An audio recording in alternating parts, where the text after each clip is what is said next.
Bon, la suivante mise en équation toujours, la somme de deux nombres est 84. La division du premier par le second donne un quotient de 1 et un reste de 12. Trouvez ces deux nombres. On y va. Alors, on y va, première question. La somme de deux nombres. Alors, x plus y. La somme de deux nombres est 84. X plus y égale 84. Ça va, madame Yeshita? Oui. Oui. Ok. La somme de deux nombres est 84. La division du premier par le second, du premier, donc x divisé par le second, divisé par y, est égale. La division du premier par le second donne un quotient de 1. Qu'est-ce que c'est un quotient? Ça veut dire que si je divise x, c'est ça, si je divise x par y, le quotient c'est ça.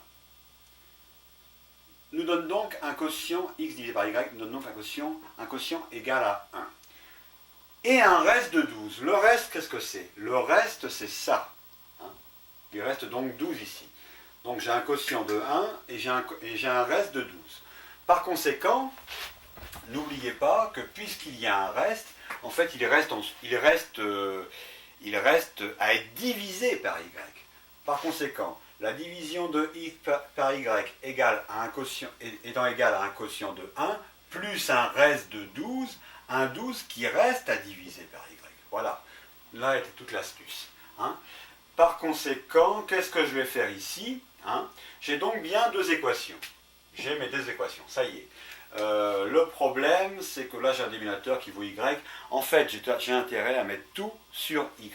Donc je m'occupe de la deuxième équation pour l'instant dont je ne peux pas me servir comme ça. Donc je reprends. J'ai x sur y égale 1. Je peux mettre 1 sur y, à condition de multiplier le haut par y. Plus 12 qui est déjà sur y, donc c'est bon. Ça y est, j'ai un dénominateur, j'ai y partout. Alors ce qu'on peut faire, j'ai y partout, je peux simplifier. Je peux encore dire que x sur y, c'est égal. Alors 1 fois y en haut, ça fait y. Plus 12, puisque j'ai le même dénominateur y, je peux tout mettre sur y. Bon, et maintenant je peux simplifier par y. Puisque j'ai y à gauche et à droite, je peux simplifier par y, et je peux dire, voilà, j'ai ma deuxième équation, mon équation numéro 2, qui donne x est égal à y plus 12, ou encore x moins y égale 12. Ça y est, j'ai ma deuxième équation finale. J'avais la première, madame Yashita, celle-ci. Réécrivons le système, on y voit plus clair. Donc, première équation, j'ai x plus y égale 84. Deuxième équation, j'ai, on l'a vu ici, x moins y égale 12. Par conséquent, là encore une fois, c'est très facile de faire la ligne du haut plus la ligne du bas. Car regardez bien, si je fais plus et plus, mes y vont s'éliminer. Donc, totalisons. Alors, x plus x plus x, 2x, y plus moins y moins y, 0, 84 plus 12, donc y moins y, ça fait 0, 84 plus 12, ça fait donc 94, 96. 96, d'où x est égal à 96 demi, ou encore x égale 45 et 3, 48. 48, voilà, x est égal à 48. Je connais x, maintenant il m'est très facile de connaître y. Alors, madame Yeshita, je ne vais pas injecter x dans cette équation. Ça serait faramineux. Autant prendre l'équation la plus simple, autant prendre celle-là. Regardez celle-là, elle est très simple. Alors j'y vais. Je sais que x plus y est égal à 84. Encore une fois, je ne transforme pas mon x en 48. Non, je vais le laisser sous la forme de son x. Et tout à fait à la fin, je lui donnerai sa valeur numérique. Moi, je cherche mon inconnu. Mon inconnu, c'est y. Y est donc égal à 84 moins x. X passe de l'autre côté, il devient moins x. Ça y est, je peux maintenant donner les valeurs numériques. Alors donc y est égal à 84 moins x moins 48. Et ça y est, y est donc égal à 80. Alors 84 moins 48, ça fait donc 50, 50, 34, 34, 36. Ça fait donc du 36. Hein, Madame Ishta? Oui. Madame Ishta dit que oui, donc encore une fois, si je me trompe, c'est de sa faute. Hein. Bien, j'ai mes deux valeurs, j'ai x égale 48, y égale 36. Ça y est, on peut tout prendre, Madame Miyashita, et on y va. Voilà.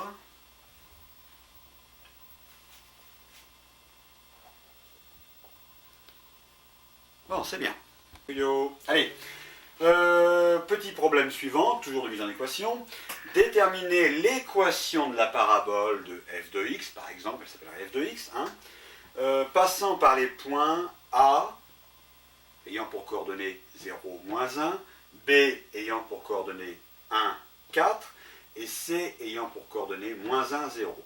Je rappelle tout de suite que les coordonnées d'un point, ici le premier nombre, c'est le x, et le deuxième, c'est le y. De même, ici, B1, 4, c'est le x, et y c'est 4. De même ici, x c'est moins 1, et y c'est 0. Bien. Alors d'abord, regardons un peu sur le plan orthonormé. On se rappelle du plan orthonormé. Donc on se rappelle qu'on a une norme, c'est le repère OIJ, on l'appelle le repère OIJ. Hein, OIJ. On se rappelle qu'ici c'est une échelle sur laquelle on lit toutes les fonctions de x, y compris f de x. Hein, c'est une échelle qui va de moins l'infini, qui remonte vers 0, le point ici, 0, et on va vers plus l'infini. De même ici, on a l'axe des x, hein, qui vont de moins l'infini, x égale 0, et plus l'infini. Bon, on a donc 3 points. 3 points, le premier, le point A, a pour coordonnées 0, moins 1. Ça veut dire que x vaut 0, et son y vaut moins 1. Donc le point A se situe ici. Le deuxième point, le point B. Le point B a pour coordonnées 1, 4. Donc 1, x, ça veut dire x vaut 1, et son ordonnée vaut 4. Le voilà. Voilà donc le point B. 1, 2, 3, 4, 1. Je trace mes parallèles. Le recoupement, c'est le point B. Le point C vaut moins 1, 0. Le point C, moins 1. Donc x vaut moins 1, et son y vaut 0, ben le voilà, il est placé ici. Donc il existe une parabole qui passe par ces 3 points. Mais laquelle il peut y avoir en fait un tas de paraboles qui passent par là, je ne sais pas. Donc là encore une fois, il nous faut dresser un système d'équations. Encore faut-il savoir les écrire. Bien, qu'est-ce qu'on sait? Le texte nous dit déterminer l'équation de la parabole de f de x passant par les points. Une parabole, c'est quoi? Une parabole, c'est quelque chose, du type ax2 plus bx plus c. Bon, ça au moins on en est sûr. On connaît des éléments ici. Par les points A, B et C, par les points A, B et C, on connaît le x du point A, on connaît son y. Ainsi, par exemple, je peux écrire une première équation en fonction, et je vais mettre un petit signe pour dire que j'écris cette équation, je le tire de mon point A. Écrivons l'équation. Je peux écrire que y, que vaut le y du A? Enfin, que vaut le y du A? Il vaut moins 1. Pardonnez-moi. Que vaut le y de A? Il vaut moins 1. Hein? D'accord? X, y, le y de A vaut moins 1. Je peux donc écrire que moins 1 est égal à A fois x au carré. Que vaut le x du A? On le voit ici, il vaut 0. Par conséquent, 0 au carré. Plus b, que je ne connais pas, b fois x, on sait que x vaut 0, donc s'il vaut 0 ici, il vaut 0 aussi ici. Plus c. Voilà. Première équation, donc si je l'écrivais à l'envers, plutôt parce que je préfère l'écrire, donc j'écrirais que a fois 0, 0 au carré, ça fait 0. 0 fois a, ça fait 0. 0 fois b, ça fait 0. Ça fait c. Il me reste c. En fait, ça fait 0, ça fait 0. Il me reste c, pour écrire c à gauche, égale moins 1. Que j'écrive moins 1 égale C ou C égale moins 1, c'est exactement la même chose. Et voilà le résultat de ma première équation. C égale moins 1. Bon, le petit c. Je veux dire, le petit c de ax2 plus bx plus c. Hein, petit c, parce qu'en fait, déterminer l'équation de la parabole, j'ai oublié de le dire, c'est il faut retrouver a, b et c. Hein. On a donc déjà le petit c. Deuxième équation. Cherchons la deuxième équation, on va la tirer du point B. Prenons le point B. Que nous dit le point B, Madame Miyashita? Le point B a pour coordonnées 1, 4. Ça veut dire que x vaut 1 et que y vaut 4. Autrement dit, y de B, que vaut y de B, Madame Miyashita? Que vaut y de B? Il vaut 4. Hein. Donc y de B, on peut le mettre directement sous sa forme numérique, 4 est égal à a fois x au carré. Que vaut x, Madame Miyashita? Il vaut 1. X vaut 1. Donc 4 est égal à a fois 1 au carré plus b fois 1, bx, plus c. Mais c, on le connaît déjà, on sait que c vaut moins 1, de par la première équation. C vaut moins 1, par conséquent, plus moins 1, écrivons-le directement, plus moins 1, c'est moins 1. Voilà. Le moins 1, c'est un nombre. Hein. On ne va pas le laisser avec a et b, on va le passer de l'autre côté. Donc le moins 1 devient plus 1. Ça nous fait donc du 4 plus 1 égale. Alors, maintenant on effectue. 1 au carré. 1, le tout au carré, ça fait 1. 1 fois a, ça fait a. B fois 1, ça fait plus b. Voilà. Donc on a 4 plus 1, 5.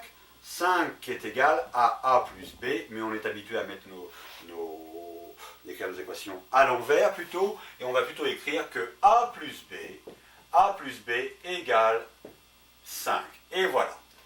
J'ai ma deuxième équation. Celle-ci est ma deuxième équation. Je rappelle que j'ai ma première ici. Bon. Il me faut la troisième. La troisième, je vais la tirer du point C. Regardez le point C. Le point C a pour coordonnées, a pour x moins 1 et pour y 0. Donc je peux écrire que le y de C, en fait, que vaut le y de C? Il vaut 0. Le y de C vaut 0, autrement dit 0 est égal à a fois x au carré. Que vaut le x du C? Il vaut moins 1. Ainsi, ça me fait du moins 1 au carré plus b fois moins 1 plus c. Mais on connaît c, on a vu dans la première équation que c était égal à moins 1, donc écrire plus c, ça revient à écrire directement plus rapidement, plus moins 1, moins 1. Le moins 1, bien sûr, c'est un nombre, je vais le passer de l'autre côté. Le moins 1 passe de l'autre côté, il va devenir plus 1. 1 est donc égal alors, à a fois... Alors, moins 1 le tout au carré. Moins 1 le tout au carré, ça me fait donc du 1. A fois 1. Plus b. Ça oui. Plus b fois moins 1, moins b. Moins b, je rappelle que le moins 1 est passé de l'autre côté, il est devenu 1. Donc, ce qui me fait encore 1 est égal à a fois 1 est égal à a moins b. Autrement dit, je le mets à l'envers, j'écris d'abord l'équation sous forme a moins b égale 1, ce qui est exactement pareil, et voici ma troisième équation. Bon, mais je n'ai plus que deux inconnus. Je n'ai plus que deux inconnus qui sont a et b, puisque j'ai déjà déterminé c. Par conséquent, il ne me reste qu'à trouver a et b.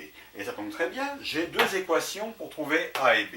J'ai l'équation 2 et j'ai l'équation 3. Donc allons-y, réécrivons le système d'équations maintenant.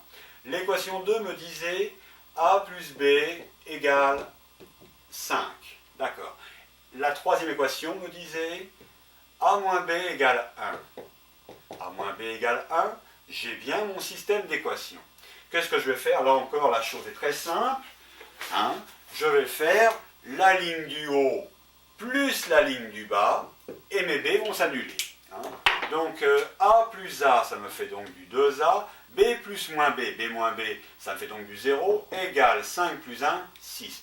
Autrement dit, a égale 6 demi, autrement dit, a égale 3. Ça y est, Je connais C et je connais A. Il me reste à déterminer B. Prenons l'équation la plus simple, enfin une des deux, les deux sont simples. Allez, on sait que A plus B est égal à 5. Je connais A, je ne connais pas B. B est mon inconnu, donc B, je vais laisser B toute seule, la lettre B toute seule, à gauche, et je passe A de l'autre côté, égale 5. A passe de l'autre côté, il devient moins A. Maintenant, je peux donner la valeur numérique à A. D'où B est égal à 5 moins, que vaut A? Il vaut 3, 5 moins 3. D'où B est égal à 5 moins 3, 2. Ça y est, j'ai B. J'ai A, B, C. Je sais maintenant, je connais maintenant l'équation de la parabole f de x, hein, qui est du type ax2 plus bx plus c. Mais maintenant, je connais A, B, C. Voilà.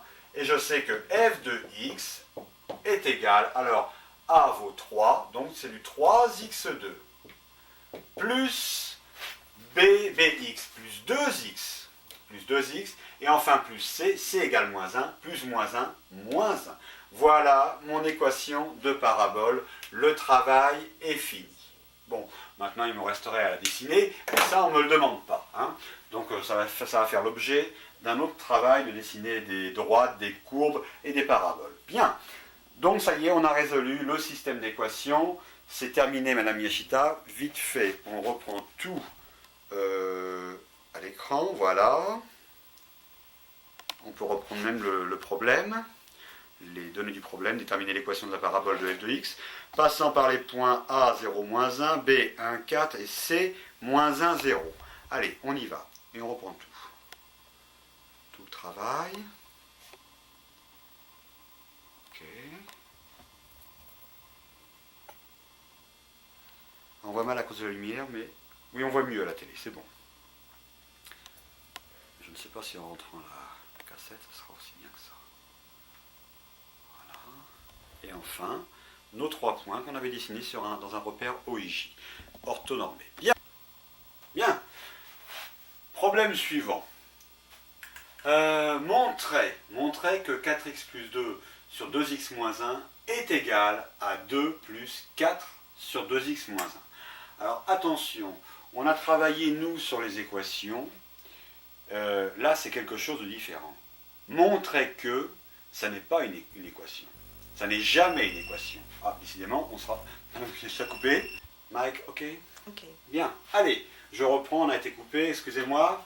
Alors, montrer que 4x plus 2 sur 2x moins 1 est égal à 2 plus 4 sur 2x moins 1. Alors, montrer que ça n'est pas une équation. Hein. Montrer que ça n'est pas une équation. Montrer que c'est montrer que ça est égal à ça. C'est-à-dire que montrer que ça est toujours égal à ça. Donc, on n'a pas affaire à une équation. On a affaire à une égalité. Ça, on n'a pas encore travaillé là-dessus, donc c'est l'occasion d'en faire un peu. Alors, j'attire votre attention sur le fait que montrer que nous laisse entendre qu'il s'agit d'une égalité.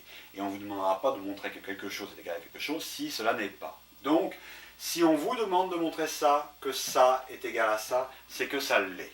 D'accord? Alors, allons-y. Donc ce que les profs aiment bien comme démonstration, bon, il y avait une façon facile de faire ici, hein. On aurait pu faire la division euclidienne, ça c'est très facile. Mais bon, les profs aiment bien une autre façon, ils aiment bien qu'on procède par identification. Aussi, travaillons avec l'identification. Alors voyons, donc il nous faut que 4x plus 2 sur 2x moins 1, il faut montrer que c'est égal à 2 plus 4, le tout sur 2x moins 1. Bien. Alors, qu'est-ce qu'on va faire? Ça, on ne va pas y toucher. C'est ici qu'on va jouer pour le transformer. On va transformer ça de manière à le faire ressembler à ça. Voilà. Donc, qu'est-ce que je vais faire ici? À droite, eh bien voilà, je vais mettre tous le même dénominateur. Je vais dire que 2 sur 2x moins 1, c'est possible.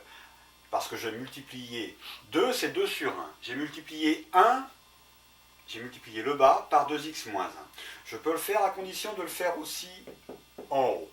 Plus 4. 4 sur 2x moins 1. Lui est déjà sur 2x moins 1. Bon, maintenant j'ai 2x moins 1 et 2x moins 1. Je peux faire une seule barre de fraction. Hein, et dire qu'en fait ça me fait du 2 fois 2x moins 1 plus 4. D'accord? Le tout sur 2x moins 1. Ici, Ok. donc ça me fait donc bien à droite du 2 fois 2x moins 1 plus 4, le tout sur 2x moins 1. J'ai mis une seule barre de fraction puisque j'ai 2x moins 1 ici, 2x moins 1 ici. À gauche, qu'est-ce qu'il me reste? Il me reste toujours donc du 4x plus 2, le tout sur 2x moins 1. Bon, ça, j'y touche pas, je le laisse tel qu'il est. Hein, il descend tel qu'il est comme ça. À droite, je développe 2 fois 2 porte sous toute la parenthèse. 2 fois 2x, ça nous fait donc du 4x. 2 fois moins 1, moins 2. Plus 4. Plus 4, ok. Le tout sur 2x moins 1. Allez, on finit. Regardez bien. En haut à droite, ça fait donc du 4x. Moins 2 plus 4. Moins 2 plus 4, plus 2. Le tout sur 2x moins 1. Et regardez ce que j'ai à gauche. Regardez ce que j'ai à gauche, Madame Yashita. Et bien voilà. J'ai démontré, ou j'ai montré que 4x plus 2 sur 2x moins 1, qui est bien égal à lui-même, est égal à 2 plus 4 sur 2x moins 1. On notera en passant que, tiens, ça c'est le quotient. Et ça c'est le reste de la division. On se rappelle de ce qu'on avait fait juste auparavant. Bien, Madame Yashita, vous avez pris, on va prendre vite fait. Voilà. Ok. Ok. Bon, bah, tout est pris. Hein. Voilà, on passera au deuxième exercice. Allez, le problème suivant. Déterminer ABC tel que 3x2 plus 2x plus 1 divisé par x moins 1 soit égal à ax plus b plus c sur x moins 1. Encore une fois, là il faut trouver ABC pour que ça, ce qui est à gauche, soit toujours égal à ce qui est à droite. Hein. Alors on a une façon facile de faire encore une fois. On peut faire la division euclidienne qu'on a déjà travaillée de 3x2 plus 2x plus 1 divisé par x moins 1 en division euclidienne et on trouvera A, B et C. Mais les profs aiment bien qu'on procède par identification, donc faisons les choses par identification. Alors, allons-y, Madame Yashita. Alors, retrouvons A, B, C tel que 3x2 plus 2x plus 1 divisé par x moins 1 soit égal à A, AX plus B plus C sur x moins 1. On y va. C'est pareil. À gauche, on ne touche pas à ça. Ça, on le laisse tel quel. Et maintenant, on opère à droite. Quelle est notre façon de faire? Toujours la même. On va mettre sous le même dénominateur. Ainsi, ça me fait du AX plus B fois x moins 1. C'est vrai, le tout sur x moins 1. Ça, j'ai tout à fait le droit de le faire. Bon, plus C qui est déjà sur x moins 1. Ça y est, j'ai x moins 1, j'ai x moins 1. Je peux donc faire un dénominateur commun unique, puisque c'est le même. Voilà, je le mets sur x moins 1. Bon, ici en haut, je développe. Ax fois x, ça me fait du ax carré. Ax fois moins 1, ça me fait du moins ax. B fois x plus bx. Plus bx plus b. Plus b fois moins 1, ça me fait donc du moins b. Et enfin, plus c. Voilà. Maintenant, je vais regrouper les termes. Regardez bien. J'ai du carré. Je n'ai qu'un seul carré, c'est celui-là. Bon. Par contre, ici, j'ai du x, et là, j'ai du x aussi. Et enfin, là, j'ai les nombres, moins b et plus c. Donc, je vais réécrire encore la chose à la ligne suivante. Ax carré, je ne peux rien y faire. Maintenant, moins ax plus bx, je peux mettre plus x en facteur. Plus x facteur de quoi? Plus x facteur de b, moins a. D'accord? Ou j'aurais pu écrire x facteur de moins a plus b, ou x facteur de b moins a. C'est pareil. Hein? Après, j'ai les nombres. Moins b plus c. Le tout sur x moins 1, qui est mon dénominateur unique. Regardons maintenant à gauche, qu'est-ce qu'on avait? Regardez bien la Mishta. Je repars de ce que j'avais en haut. Ce que j'ai en haut, je le réécris ici.